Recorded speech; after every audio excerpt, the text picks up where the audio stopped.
गजाननं भूतगणादिसेवितं कपेत्थ्यम्बुफलचारुवक्यणम् उमासुतं शोकविनाशकारिकं नमामि विघ्नेश्वरपादपङ्कजं। गुरुर्ब्रह्मा गुरुर्विष्णुः गुरुर्देवो महेश्वरः गुरुर्साक्षात् परं ब्रह्म तस्मै श्रीगुरवे नमः। नारायणं नमस्कृत्यं नरं चैव नरोत्तमं देवीं सरस्वतीं व्यासं ततो जयमुदीरयेत्। सविद्वारने को छोड़कर आयो तेरे द्वार, श्री वृषभानु की लाडली जरा मेरी ओर निहार। कथा प्रारंभ होते हैं सुनहु वीर हनुमान, राम लखन सिय जानकी सदा करो कल्याण। सियापति राम जय जय राम।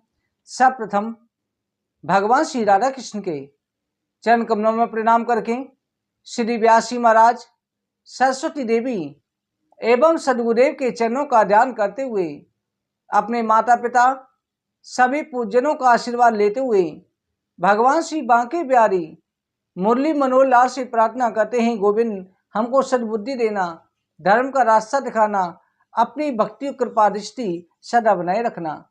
बोले वृंदावन बिहारी लाल की जय, कार्तिक महात्म की जय। भक्तों, श्री सूत जी महाराज कहते हैं कि ऋषिवरों, कार्तिक के महीने के महत्व को राजा पृथु श्रवण करके देवऋषि नाथ जी से कहते हैं कि हे गुरुवर, कृपा करके बताइए कि पुराण न्याय मीमांसा धर्म शास्त्र आप सब कुछ जानते हैं, देवताओं की परीक्षण का फल क्या होता है और कितनी परीक्षणा करनी चाहिए। नारद जी कहते हैं कि हे राजन, देवी की एक परिक्रमा करनी चाहिए, सूर्य की 7, अग्नि की 7, गणेश की 3 और शिव की आदि करनी चाहिए। पितरों की 4 अथवा 3, जैसी इच्छा हो वैसा करे। जो लोग विष्णु को 4 परिक्रमा करते हैं उनको धर्माधिक कार्य सिद्ध हो जाते हैं।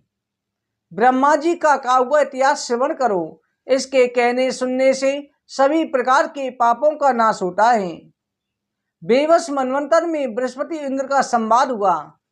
एक समय सभी भोगों से युक्त देवराज इंद्र बृहस्पति से कहते हैं कि गुरुजी, आप सभी तत्व के अर्थ को जानते हो। जब ये ब्रह्मकल्प नहीं था तब उस समय सृष्टि कैसी थी, इंद्र आदि देवता कैसे थे, उनका कर्म कैसा था, सो को। बृहस्पति कहते हैं हम उस समय की बात नहीं कह सकते। उस समय ब्रह्मा के 1 दिन में 6 मनु व्यतीत हो चुके हैं, सो हम नहीं जानते हैं। तुम्हारे नगर में सुधर्मा नाम का एक ब्राह्मण रहता है, उससे चलकर के पूछें। इस प्रकार बृहस्पति इंद्र और सुधर्मा के पास गए। सुधर्मा ने गुरु और देवता सहित इंद्र का पूजन किया। सुधर्मा से पूजित होकर इंद्र सुधर्मा की लक्ष्मी देखकर के चकित हुए। इंद्र बोले, हे धर्मा के सुधर्म, लक्ष्मी तेज यश इनमें तुम हमसे ज्यादा हो। किस दान तप यज्ञ साधन से तुम इस प्रकार की लक्ष्मी को प्राप्त हुए और ब्रह्म कल्प के आगे की बात तुम कैसे जानते हो। इंद्र के वचन सुनकर के सुधर्मा ने हंसकर के पूर्व जन्म का वृतांत कहा कि हे देवराज, 1000 बार 4 युग बीतने पर ब्रह्मा का एक दिन होता है और एक दिन में 14 मनु और 14 इंद्र दूसरे देवी देवता बदल जाते हैं। इस प्रकार से सृष्टि होती है। इनकी संख्या कौन कहे। हमने भगवान विष्णु के लोक में और ब्रह्मा जी के लोक में रहकर के सब कुछ देखा है, जिनकी हम गिनती नहीं कर सकते। एक समय हम स्वर्ग में आए हैं, इस समय स्वर्ग में हैं। मैं आपसे अपना पूर्व जन्म का इतिहास सुनाता हूं।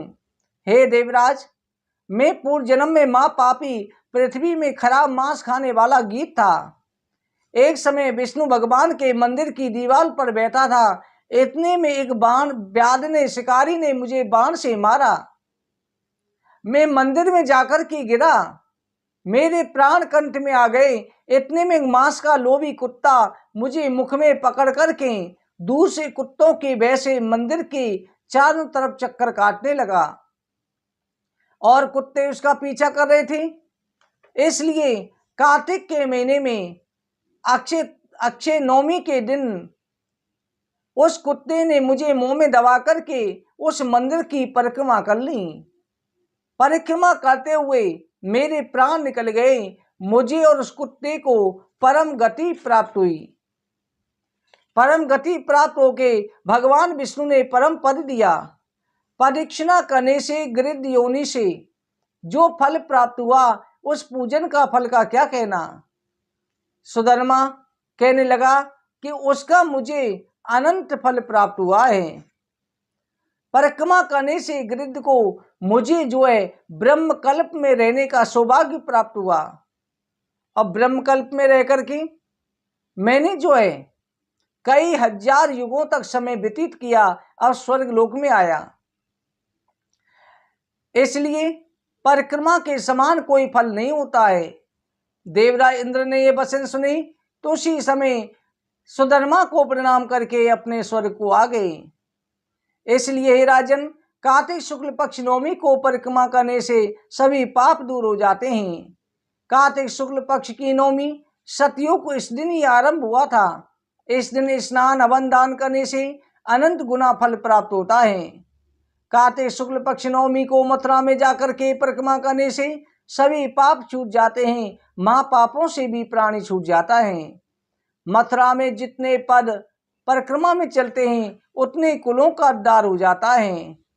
प्रयत्न से मथुरा की यात्रा करके जो कोई आता है उसके दर्शन करने मात्र से भी पाप दूर हो जाते हैं। मथुरापुरी दूर हो गए तो दूसरी जगह पे परिक्रमा कर लें। अगर वो भी नहीं है तो ब्राह्मण का घर, विष्णु भगवान का मंदिर, गौशाला, इनकी परिक्रमा कर लेनी चाहिए। अगर ये भी नहीं है तो तुलसी में सालग्राम रख करके उसकी परिक्रमा कर ले, उसका भी अनंत फल प्राप्त होता है। पृथ्वी की परिक्रमा करने का और सालग्राम तुलसी की परिक्रमा करने का बराबर फल होता है। जिस मनुष्य ने सालग्राम की परिक्रमा कर ली उसने मानो काशी की परिक्रमा कर ली। इसलिए करोड़ गोदान का फल, प्रयाग का फल, 10,000 अश्वमेध का फल सालग्राम की परिक्रमा से प्राप्त हो जाता है। गौ, ब्राह्मण, सन्यासी, देवता का मंदिर, सालग्राम ये बराबर हैं। सालग्राम से बढ़कर के किसी की परिक्रमा का फल नहीं है। इस कारण से कार्तिक शुक्ल पक्ष नवमी को सालग्राम की परिक्रमा करनी चाहिए। ब्राह्मण, गौ, देवताओं का मंदिर, तुलसी वन, पुण्य साधु, योगी, बैरागी, जीवन मुक्त पुण्य करने वाले गृहस्थी, पुराण, वेद, उपवेद, आयुर्वेद, ये सभी ग्राम में रहते हैं। इसलिए ग्राम की भी परिक्रमा अवश्य करनी चाहिए। प्रातःकाल स्नान करके कमंडल हाथ में लेकर के विष्णु भगवान का नाम लेकर के परिक्रमा करें। ओम नमो भगवते वासुदेवाय या ओम नमो नारायणाय मंत्र का जाप करते हुए परिक्रमा करें। जब तक गांव के लोग जागे उससे पहले ही परिक्रमा कर लेनी चाहिए। सूर्य उदय के पहले या सूर्य अस्त के बाद में परिक्रमा करें। 1, 3, 4 इस प्रकार से परिक्रमा करनी चाहिए। सूर्य उदय के बाद में परिक्रमा का फल प्राप्त नहीं होता है। देवता के मंदिर में, तुलसी वन में सालग्राम की परिक्रमा करें। ब्राह्मण का पूजन करें। ब्राह्मण को खीर का भोजन करा करके परिक्रमा करके दक्षिणा दें। इस प्रकार से ब्राह्मण को इस दिन आंवले के नीचे भोजन कराने का भी श्रेष्ठ महत्व होता है। इस दिन स्वयं भी आंवले के नीचे बैठ करके भोजन खाना चाहिए। चाहे 1 गिलास खाओ, आंवले के नीचे बैठ करके जरूर खाना चाहिए। परंतु इस दिन आंवला नहीं तोड़ना चाहिए। आंवले के नीचे बैठ के पूजन करें, आंवले का पूजन करें, आंवले का भोजन करें और आंवले के नीचे बैठ के भोजन कराए, दान करें, यज्ञ करें। आंवले के नीचे पुण्य करने का अनंत फल प्राप्त होता है। इसलिए इसे आंवला नवमी भी कहा जाता है। भक्तों, आप आंवला नवमी के दिन अक्षय तीज को आंवले के नीचे बैठ करके भोजन करें। चाहे थोड़ा सा खाएं, परिवार के साथ खाएं। जो आंवले के नीचे भोजन करता है उसे अनंत गुना फल की प्राप्ति होती है। भक्तों, आज की कथा कहीं पर विश्राम करते हैं। आज के दिन आपको लौकी नहीं खानी है, और कल के दिन कद्दू परवल, कल के दिन परवल नहीं खाने और आज लौकी नहीं खानी है।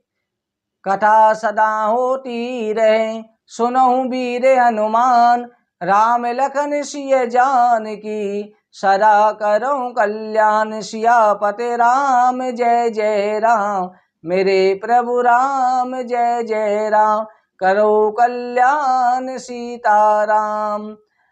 बोलो कार्तिक मातम की जय। जय जय श्री राधे, जय जय श्री राधे, जय जय श्री राधे श्याम।